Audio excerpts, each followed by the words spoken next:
మీరు ఇక్కడికి వచ్చి మాట్లాడేటప్పుడు ఇదేదో ఆషామాషిగా ఏర్పడ్డ రాష్ట్రం కాదు, ఏదేదో అనాయాసంగా వచ్చిన రాష్ట్రం కాదు. వేల మంది బలిదానాలతో రక్తంతో తడిసిన నేల ఇది తెలంగాణ. కాబట్టి ఇక్కడికి వచ్చినప్పుడు ఒకటికి 2 సార్లు ఆలోచించుకొని మాట్లాడాలి. నేను ఒక మాట అన్నారు, ఆయన అడ్డుకుంటున్నారు. ఎవరు అడ్డుకుంటున్నారు మిమ్మల్ని? ఏదో ఊహాజనితమైన ఒక ప్రపంచం సృష్టించుకొని ఎవరు అడ్డుకున్నారు మిమ్మల్ని? 2018లో పోటీ చేస్తే అడ్డుకోలేదు, 23లో పోటీ చేస్తే అడ్డుకోలేదు, ప్రజలు అడ్డుకున్నారు. మేమేం చేస్తాం దానికి? ఒకటి మాత్రం పక్కా, పవన్ కళ్యాణ్ గారైనా ఎవరైనా సరే తెలంగాణ ఆవిర్భావ దినోత్సవం రోజు వచ్చి ఇక్కడ మేము సభ పెడతాం. అది కూడా గతంలో నేను తెలంగాణ ఏర్పడ్డప్పుడు నాకు ఆ విభజించిన పద్ధతి నచ్చలేదు. ఒక ఆయన అంటాడు తల్లిని చంపి బిడ్డను బతికించారంటాడు, ఇంకొక ఆయన విభజించిన పద్ధతి నచ్చలేదు అంటాడు. ఇవన్నీ ఏంటంటే తెలుగు హైదరాబాదీ అల్ఫాజ్ మే బోల్నా హైతో గుమా ఫిరాకి బోల్నా బోల్తే ఇసుకో. నాకు ఇష్టం లేదు తెలంగాణ ఏర్పడని సీదా చెప్పక ఉల్టా పుల్టా మాటలు ఎందుకు? ఇది బాగలేదు అది బాగలేదు. మరి నువ్వు అది బాగలేక ఇది బాగలేక 11 రోజులు అన్నం తినకుండా ఉంటే మళ్ళీ తెలంగాణ ఆవిర్భావ దినోత్సవం రోజు మీటింగ్ పెట్టాల్సిన అవసరం ఏముంది? సరే మీటింగ్ పెడదాం అనుకున్నావు, అడ్డుకున్నది ఎవరు? కాంగ్రెస్ ప్రభుత్వం. ఏమైనా అనాలనుకుంటే వాళ్ళని అనాలా?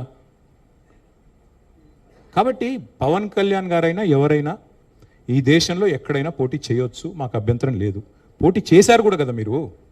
2023 में भी आप बहुत करे. మీ అయ్యే జాగీరా. నేను ఒకటి మాత్రం పవన్ కళ్యాణ్ గారు గుర్తుపెట్టుకోవాలి, తెలంగాణ ఖచ్చితంగా తెలంగాణ భూమిపుత్రుల జాగీరు. తెలంగాణ భూమిపుత్రుల జాగీరే తెలంగాణ. ఇందులో ఎవరికి అనుమానం కూడా అక్కర్లేదు. 100%. ఈ నేల కోసం కష్టపడ్డ వాళ్ళు, ఈ నేల కోసం పోరాటాలు చేసిన వాళ్ళు, ఈ నేల కోసం త్యాగాలు చేసిన వాళ్ళు, నెత్తురుతో తడిచిన నేల ఇది. ముమ్మాటికి తెలంగాణ ఈ భూమిపుత్రులు ఇక్కడున్న 4 కోట్ల మంది జాగీర్ ఇది. కానీ మీరు రండి, ఇక్కడే ఉండండి, మీ కుటుంబాలు ఇక్కడే ఉన్నాయి, మీ వ్యాపారాలు ఇక్కడ ఉండండి. ఎవరొద్దన్నారు? 10-12 ఏళ్లలో ఎక్కడైనా చిన్న సమస్య వచ్చిందండి? నేను అడుగుతా ఉన్నా. మా దృక్పథం ఎట్లాంటిది అంటే, వైజాగ్ స్టీల్ ప్లాంట్ను ప్రైవేటీకరిస్తున్నారు మోడీ ప్రభుత్వం అంటే మేము మద్దతు పలికాం.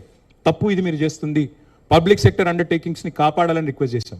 That is our philosophy. ప్రాంతాలుగా విడిపోయినా ప్రజలుగా కలిసి ఉండాలని కోరుకున్నాం. కానీ నిన్న పవన్ కళ్యాణ్ గారు ఇంకొక 2 మాటలు మాట్లాడారు. ప్రాంతీయవాదం అన్నారు. ప్రాంతీయవాదం ఉగ్రవాదం కంటే ప్రమాదం ఏదో అన్నాడు ఆయన.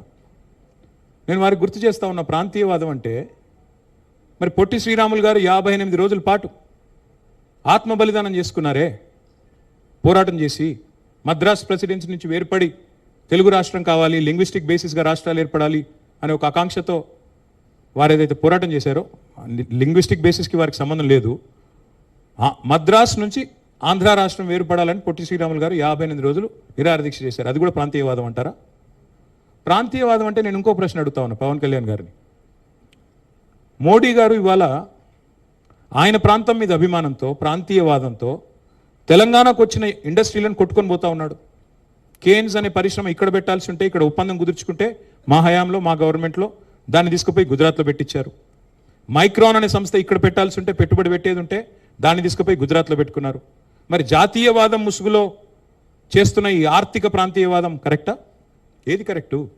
అంటే ప్రధానమంత్రి గారు గుజరాత్కే ప్రధానమంత్రిగా వ్యవహరించడం కరెక్టా? చెప్తారా దీనికి సమాధానం పవన్ కళ్యాణ్ గారు? కాబట్టి ప్రాంతీయవాదం, ఇంకో మాట చాలా విచిత్రమైన మాట అన్నారు నిన్న ఆయన. ఇంకొన్ని రోజులైతే జనగణమన పాడరు. మాకు జనగణమన మాకు నేర్పించాల్సింది ఏం లేదు. దేశభక్తి గురించి మాకు పవన్ కళ్యాణ్ గారి దగ్గర పాఠాలు నేర్చుకోవాల్సిన అవసరం లేదు. ఈ నేల ఆనాడు నిజాం సర్కార్కు వ్యతిరేకంగా పోరాటం చేసిన నేల, కమ్యూనిస్టులు కదం దొక్కిన నేల ఇది. కాబట్టి మాకు పోరాటాలు కొత్త కాదు, మాకు యుద్ధాలు కొత్త కాదు, త్యాగాలు కొత్త కాదు. మాకు వాటి గురించి జాతీయ భావన ఉంది. ఇక్కడ దేశాన్ని గౌరవించే సంస్కృతి ఉంది. వి contribute to the nation. We are less than 3% of India, but we contribute to 5% of India's GDP. So we don't need any kind of moral lectures are moral policing from. వారు ఆంధ్రప్రదేశ్ ఉప ముఖ్యమంత్రిగా వారిని గౌరవిస్తాం. వారిని ఆంధ్రప్రదేశ్ ఉప ముఖ్యమంత్రిగా డెఫినెట్ గౌరవిస్తాం. ఒక కళాకారుడిగా, ఒక నటుడిగా అభిమానిస్తాం. ఒక సోదరుడిగా ఇంటికి వస్తే బిర్యానీ పెడతా, హైదరాబాదీ బిర్యానీ పెడతా. కానీ వచ్చి మా సెక్రటేరియట్లో కూర్చొని పెత్తనం చేస్తాము మా రాజకీయాల్లో. మరి ఇంకా మొన్ననే కదా వేరుపడ్డది ఇంత కష్టపడి.